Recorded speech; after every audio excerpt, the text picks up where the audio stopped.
Ezjan Alioski plotting to bring curtain down on Ronaldo's Portugal. Ezjan Alioski was known and loved for occult unpredictability during 4 years at Leeds United.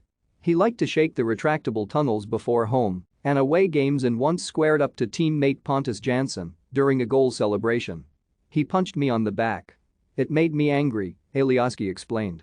No one had quite expected the performance the 30-year-old left-back put in for North Macedonia against Italy last Thursday night either.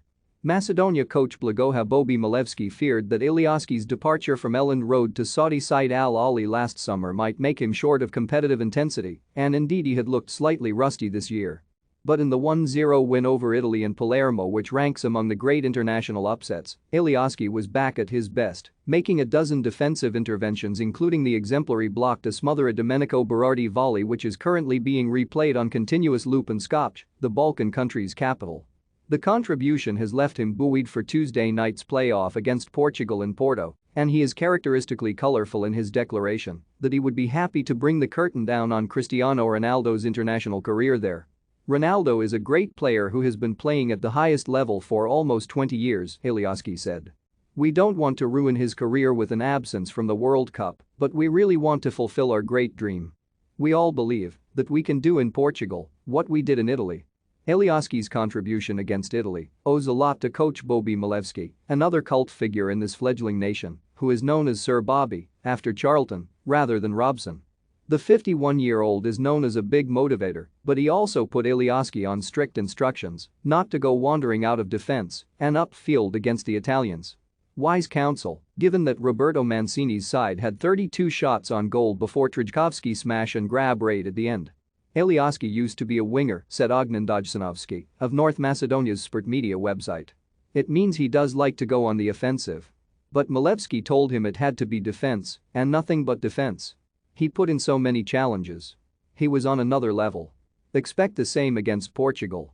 There was something beautifully homespun about the aftermath of the win. Trzaskowski still had the match ball under his arm when the players arrived at Palermo airport on Friday. But this win was perhaps not quite the bolt from the blue that some may have assumed. North Macedonia, formed out of the former Yugoslavia in 1991, might have a population of only 2 million, but its team are supremely well organized.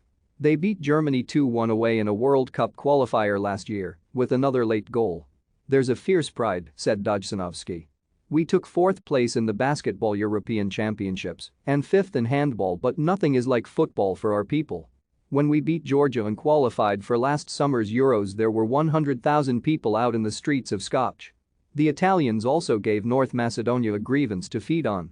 The decision to stage Thursday's game on Sicily was seen as a deliberate ploy to make it inaccessible to Milan's large Macedonian population.